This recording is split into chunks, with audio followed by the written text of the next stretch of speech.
Mizmor LeDavid. Adonai roi lo echsar.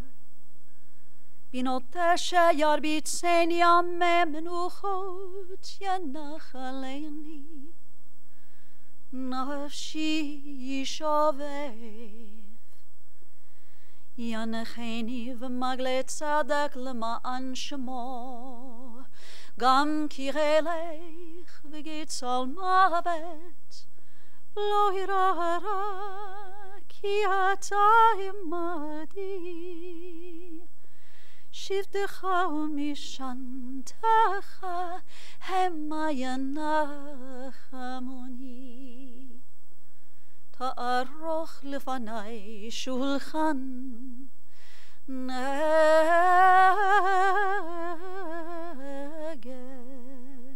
tzurirai. Tishanta v'shemen roshi kusiri vaya. Ach tov v'chesed yirdifuni kol yamei chayai v'shaveti b'veit Adonai leorech yamim.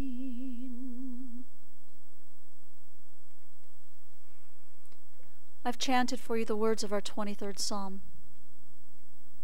On these most difficult days, days where our hearts are breaking and the tears just cannot stop.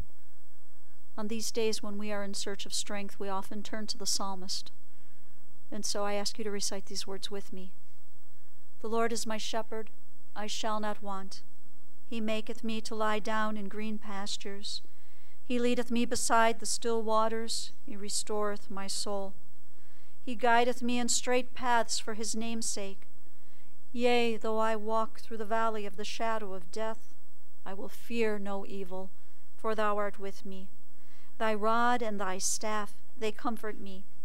Thou preparest a table before me in the presence of mine enemies. Thou hast anointed my head with oil. My cup runneth over. Surely goodness and mercy shall follow me all the days of my life, and I shall dwell in the house of the Lord forever. In the rising of the sun and in its going down, we will remember him. In the blowing of the wind and in the chill of winter, we will remember him. In the opening buds and in the rebirth of spring, we will remember him. In the blueness of sky and in the warmth of summer, we will remember him. In the rustling of leaves and in the beauty of autumn, we will remember him. In the beginning of the year and when it ends, we will remember him. When we are weary and in need of strength, we will remember him. When we are lost and sick at heart, we will remember him. When we have joys we yearn to share, we will remember him. So long as we live, he too will live, for he is now a part of us, as we remember Stephen Schreibman. To his mother, E.J., his father, Larry, his sister, Michelle, and his brother-in-law, Steve, and to his other siblings, Ron and Dee, Marty and Roseanne, Eric, Lisa, and Jed. To his nieces and nephews, Adam and Jordan, Andrew, Julie and Kara, Marissa and Erica, Carter, Cole, and Callan, and to all the members of the family and to so many cherished, dear friends who are here today. We've come together to remember, but also to celebrate the life of your beloved Stephen. Our sages have taught us that birth is a beginning, and death a destination, and life is a journey from childhood to maturity, and from youth to age, from innocence to awareness and ignorance to knowing, from foolishness to discretion, and then, perhaps, to wisdom. From weakness to strength, or strength to weakness, and often back again. From health to sickness, and back we pray to health again. From offense to forgiveness, and from loneliness to love, from joy to gratitude, from pain to compassion, from grief to understanding, from fear to faith, from defeat to defeat to defeat, until looking backward or ahead, we see that victory lies not at some high place along the way, but in having made the journey stage by stage, a sacred pilgrimage. Birth is a beginning and death a destination, but life is a journey, a sacred pilgrimage to life everlasting. Stephen's journey began on January 6th, 1962 in Cleveland. Together with his mother E.J. and his father Larry and his sister Michelle, Stephen began his very happy childhood years in Mayfield Heights. E.J., you remember a son who was always bright and curious and filled with wonder. You recall a son who was also a mischievous little boy. There are, of course, so many stories that could highlight Stephen's impish ways, but the story that came to your mind yesterday when we spoke was when he was around 5 or 6 years old and accidentally set the living room carpet on fire. E.J., when Stephen was 8 years old, he moved with you and Michelle to Canton, Ohio, as you had remarried Milton Bloom of blessed memory. And this move proved to be beneficial to Stephen in a variety of ways. But in ways of the heart, it was so important to Stephen because, for your son, it gave him 2 more brothers, Ronnie and Marty, 2 special people in Stephen's life whom he loved very much. And Larry, in speaking with you, you shared beautiful memories of a son that you described as, and I'm quoting you exactly, Larry, as kind, caring, and thoughtful. And you recalled Stephen as being a great kid. You also shared that he was the kindest person you ever knew, that he had a gregarious and infectious laugh, and he was blessed with lots of wonderful friends. Larry, you also shared with me, you said that you felt his love and respect, and that he was a good guy. And Michelle, the bonds between siblings can be so strong, and they can run so deep, and you were for Stephen always the big sister, the little mommy, the teacher. You and Stephen shared a closeness and a friendship that spanned the decades, from your years as children through your college days, young adulthood years, all the way to the present. He was always there for you, and you, Michelle, were always Stephen's biggest cheerleader. Michelle, you proudly shared with me that Stephen was surrounded through his entire life with so many great friends. In his high school days, he was very popular and very well liked. But you and your mom also remarked to me that he was also an excellent student. You told me that your brother was president of Glen Oak High School's National Honor Society, and he was also the president of the school's drama club. In the theater world, we would refer to Stephen as someone who was a triple threat, a performer who can sing, dance, and act with great ease. This was Stephen. And not only was he the lead in every production at Glen Oak, but you shared with me, Michelle, that the school actually selected shows based on Stephen and what part they knew that he could present. It seems your brother was one talented guy. Following his high school graduation, Stephen matriculated to Indiana University, where he majored in marketing. And 4 years later, his studies continued at Pace University in New York City, where Stephen earned his MBA.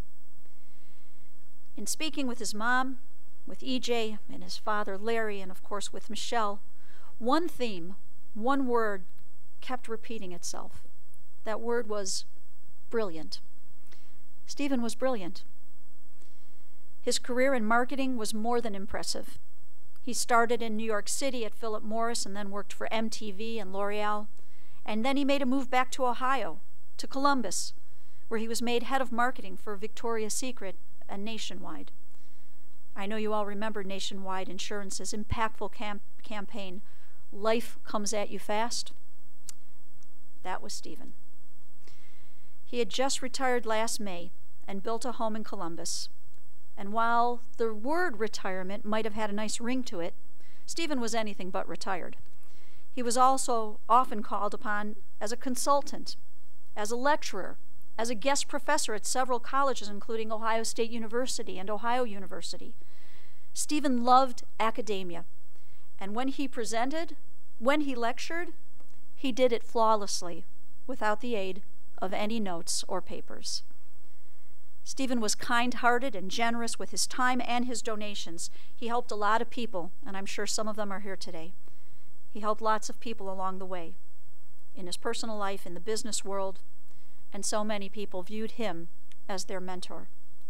Stephen was philanthropic, and not only did he support many charities, but his donations were often set up on an automatic donation so that he would not forget to renew his contributions.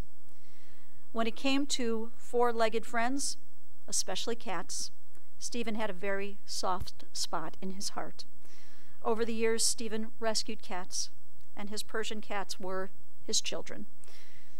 In mentioning Stephen's friends, he was a good and caring friend to so many. His friendships were far-reaching, some reaching back into his childhood days and many reaching across this country and throughout the world. Per Michelle's advice, I went to Stephen's Facebook page. Approximately 2,700 Facebook friends. I want to share just a few comments that I saw on his page. These are quotes from a number of different people. Such a joyful soul. Stephen, you were a complete riot. A real advertising maven, full of life. He always made people feel good. Fun, brave, collaborative. He treated me with dignity and respect. A fine gentleman, always expressing an intelligent, reasonable outlook. The man showed me it was okay to ignore the generic and focus on what's real in life.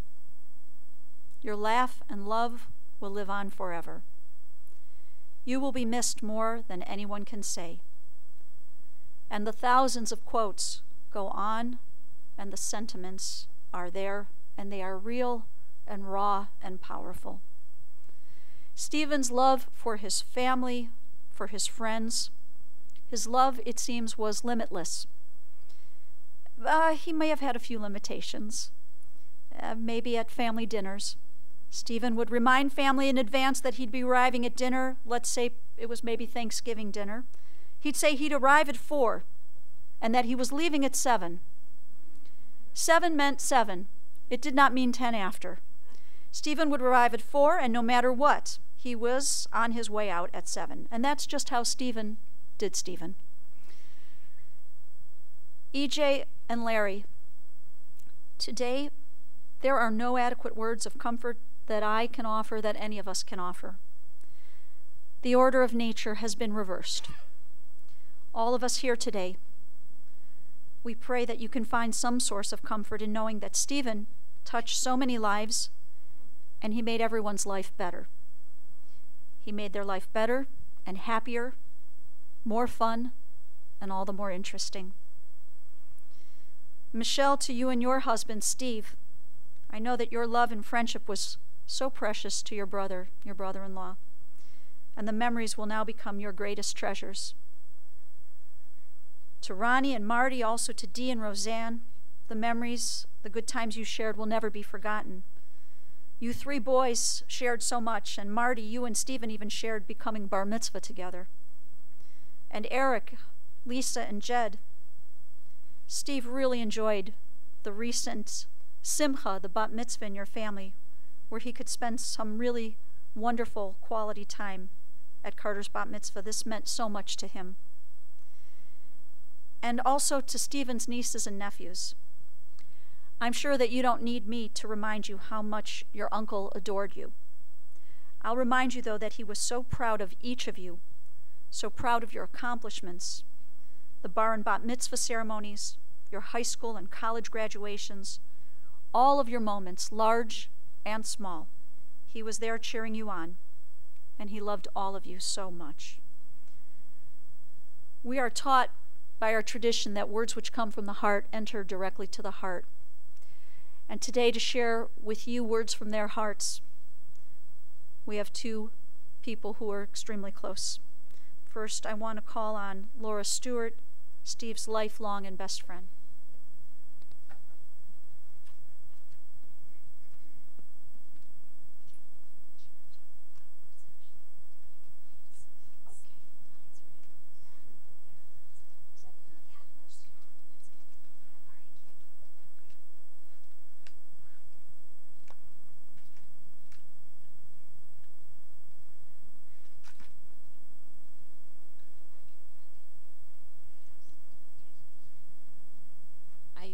I hope that Steve doesn't think I'm upstaging him with my broken leg.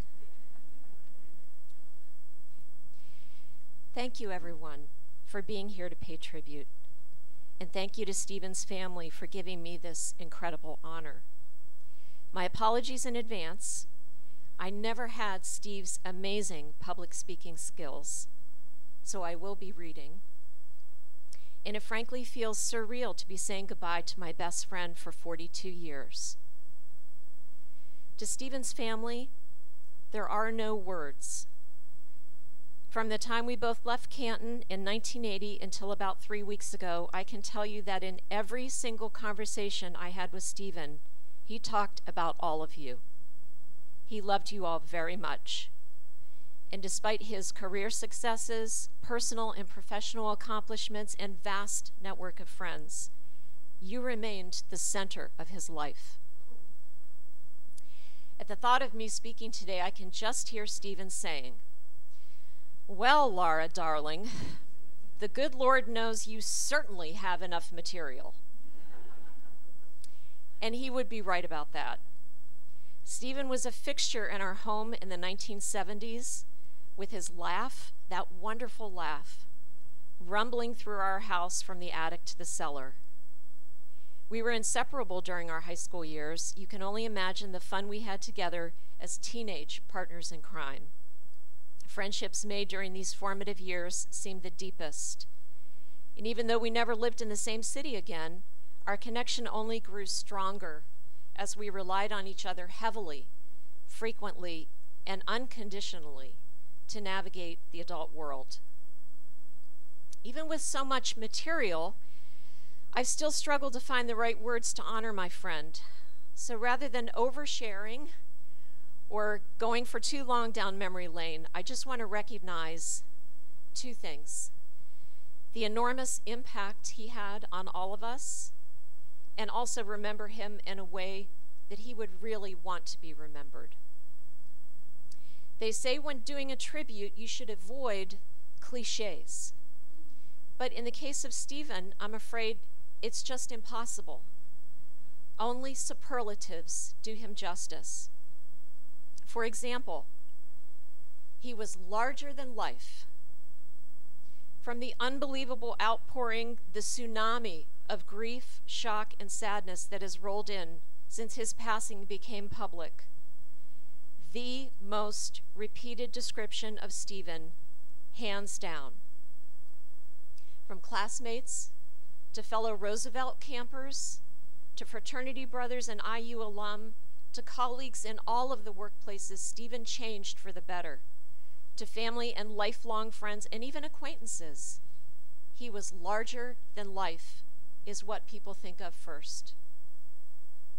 Another cliche, and one that's probably overused, he had a heart of gold. But honestly, have you ever known anyone kinder, more caring, more generous of spirit?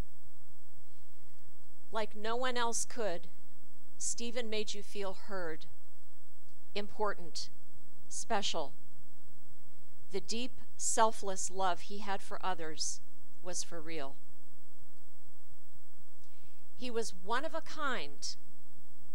Sure, there are people with similar intellect, creativity, social and career success, but ask yourself, have you ever known anyone else quite like Stephen? And he was unafraid to be who he was, as evidenced the moment he walked into a room. For that authenticity, we loved him even more. Finally, no matter how cliche, the aspect of Stephen most memorable and most lovable to me, he lifted people up. He not only made you smile, but usually made you laugh out loud, sometimes till it hurt. His wonderful humor, which we all knew could be wildly inappropriate at times, was never mean-spirited or at anyone else's expense. We all of us had our special inside jokes or indescribably funny situations we shared with Stephen. 42 years worth are just priceless to me. I hope, and he would hope, it will make you smile when you remember those moments. Any one of these traits would make someone really special, being larger than life, having a heart of gold, being one of a kind, lifting people up. But I think why so many people are here today, and countless more are completely devastated by this loss, is he was all of these things. He was a force. We were all so much better off having known him, and it's really painful to think about life without him. So this poem by Henry Scott Holland really resonated with me. Death is nothing at all. I have only slipped away to the next room. I am I, and you are you. Whatever we were to each other, that we still are. Call me by my old familiar name. Speak to me in the easy way which you always used. Put no difference into your tone. Wear no forced air of solemnity or sorrow. Laugh as we always laughed at the little jokes we enjoyed together. Play, smile, think of me, pray for me. Let my name be ever the household word that it always was. Let it be spoken without effect, without the trace of a shadow on it. Life means all that it ever meant. It is the same that it ever was. There is absolute, unbroken continuity. Why should I be out of mind because I am out of sight? I am but waiting for you, for an interval, somewhere very near, just around the corner. Thank you.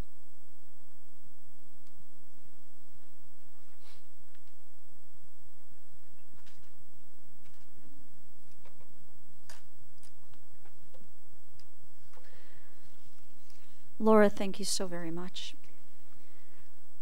And finally, I'd like to call on Stephen's sister, Michelle.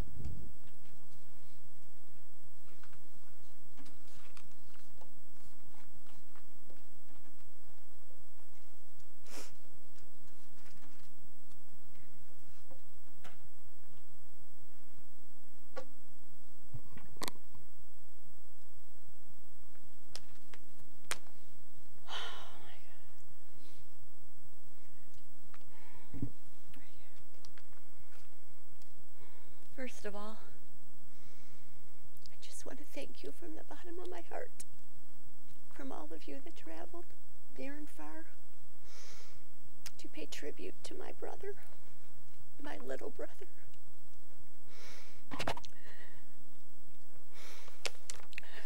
And I too, Laura, your eulogy was beautiful. And I too need notes. But when I tell you Stephen wouldn't, he would not need any notes. Stephen, S-T-E-V-E-N. Stephen was smart, trustworthy, exceptional, vital, extraordinary, noble. And this is just the beginning. It is so hard to adequately put into words and express how heartbroken I am. We all are. Stephen was larger than life. His magnetic personality lit up the room, and his presence impacted so many people.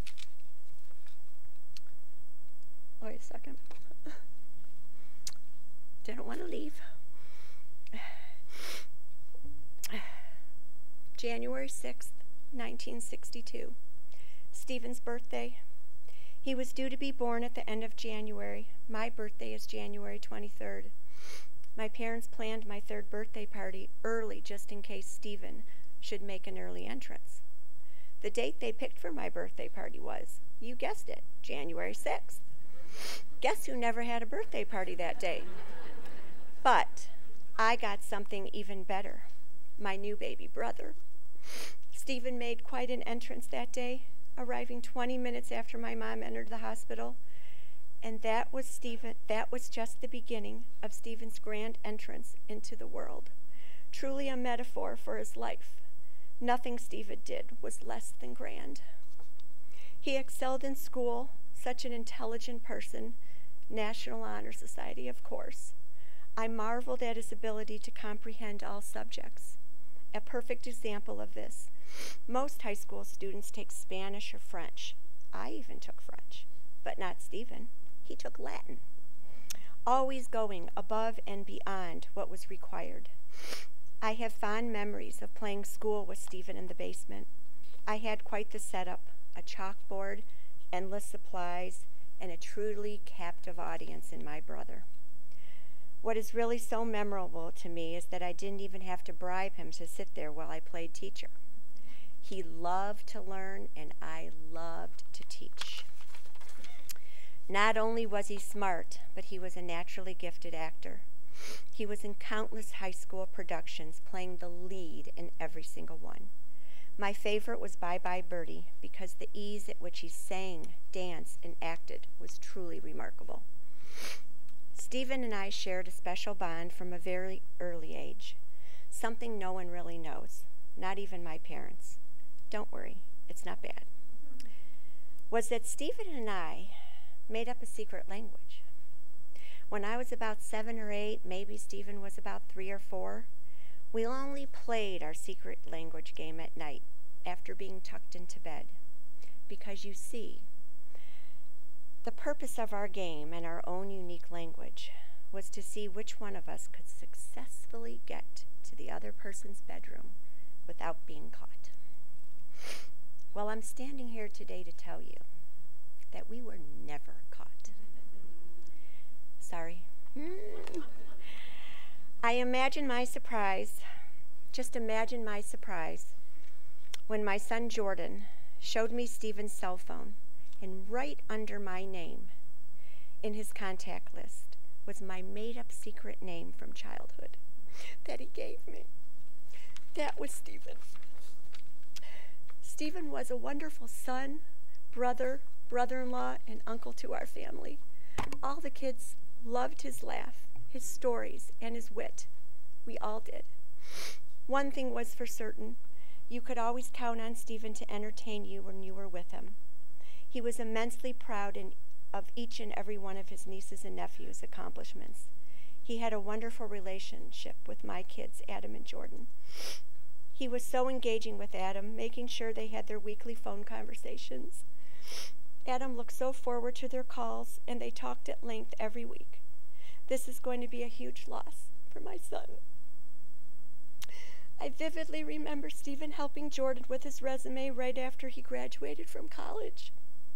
After all, this was Stephen's forte, marketing a product. In this instant, the product was Jordan. They spent hours at our kitchen table finessing the resume to look absolutely perfect. It must have worked because soon afterwards he was offered a job. The highlight at our dinner table when we were little kids but older was Stephen's ability to make me laugh or cry. He usually succeeded at both. He loved to say something particularly funny as I was drinking my milk so that I would spit it out, which may or may not have led to some tears. This was Stephen. Stephen had such a wide variety of interests, way too many to mention. He loved reading books, but he loved writing them too. If you haven't read Blood in My Hairspray, now is the time. I'm still trying to figure out which character is me. I'm sure many of you will read it now or reread it in Stephen's memory. Stephen loved to collect things, art, book, memorabilia, but the one thing he valued most was his enormous collection of friends. He treasured each and every one of his friendships and made each person feel like they were special or mattered to him.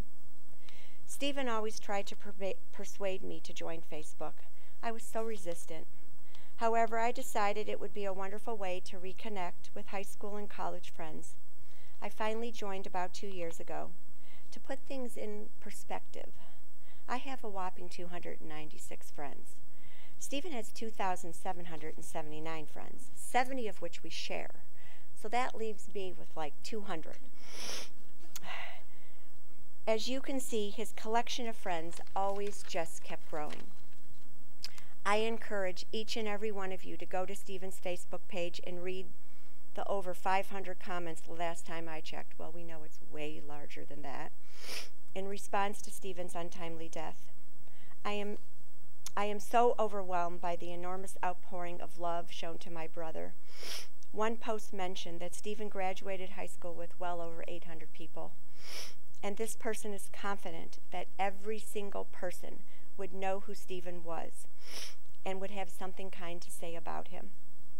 I've often thought, gosh, how cool would that have been if I could have been his younger sister and entered school knowing that my brother was the big man on campus. Stephen's career was amazing, a marketing genius. He started his career in New York City at Philip Morris, then MTV, finally L'Oreal, next stop Columbus to Victoria's Secret and Nationwide. I'm sure you all remember the Life Comes At You Fast campaign. That was Stephen.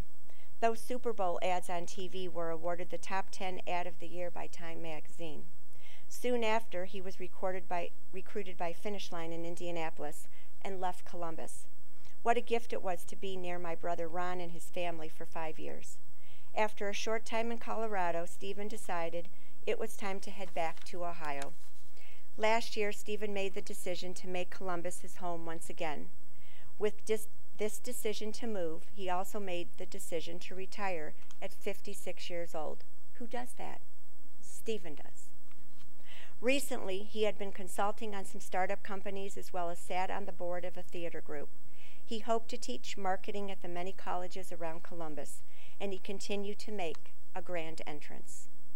He built his dream house and moved in 2 months ago, and then tragedy struck, and here we are today. When we came home from the hospital, my mother went to get her mail. Imagine her surprise and shock to find a Mother's Day card from Stephen mailed on the day he tragically collapsed. They say you can tell a lot about a person's character by his actions.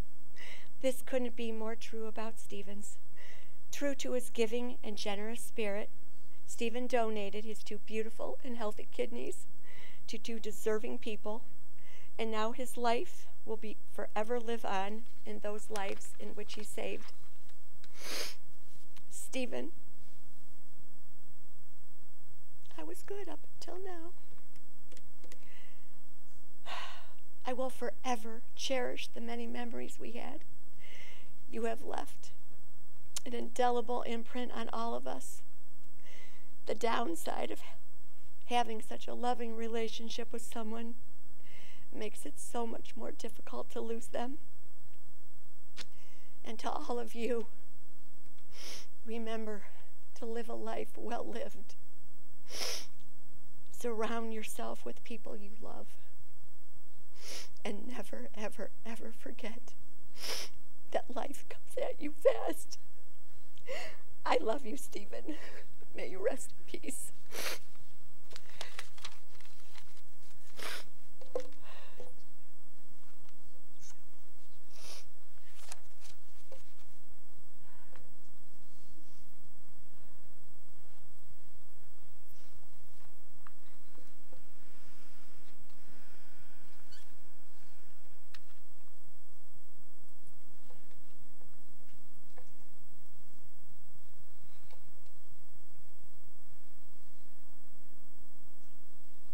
Ralph Waldo Emerson was born in 1803 and died in 1882. I'm certain he did not know Stephen Schreibman. But as I share these words of Emerson with you, one might think he actually did. Emerson writes on what it means to be a success. To laugh often and much, to win the respect of intelligent people and the affection of children, to earn the appreciation of honest critics and endure the betrayal of false friends, to appreciate beauty, to find the best in others, to leave the world a bit better, whether by a healthy child, a garden path, or a redeemed social condition. To know even one life has breathed easier because you lived. This is to have succeeded. As you're able, I invite you to rise for El Maleh Rachamim, the memorial prayer.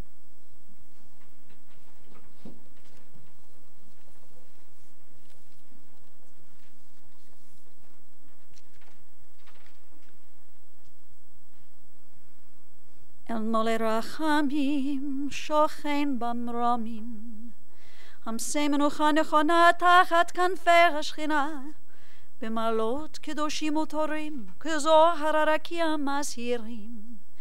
את נשמת ישראל שימח ראובן, בן לב וחדסה, שהלך לעולמו בגן עדן, תהא מנוחתו. אנא ברחמים אסתירהו, בסתר כנפיך לעולמים, ותצרור בצרור חיים את נשמתו. אדוני הוא נחלתו, וינוח בשלום על משכבו, ונאמר Amen. O merciful God, who dwells on high, who is full of compassion, grant perfect rest beneath the shelter of your divine presence among the holy and pure, who shine as the brightness of the firmament. To our dear departed Stephen Schreibman, who has gone now to his eternal home, may Stephen's soul be bound up in the bond of eternal life. Grant that his memory inspire all of us to noble and consecrated living. And to this we say, Amen. I want to share just two announcements with you.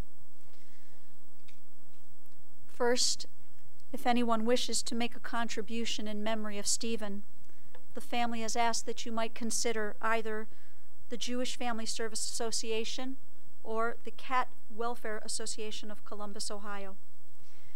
Also, following our internment at the Mount Olive Cemetery, the family will receive visitors today at Beachmont Country Club until 8 p.m., and then again tomorrow at the Village Clubhouse, first from 1 until 4 p.m., and then again from 6 until 8 p.m.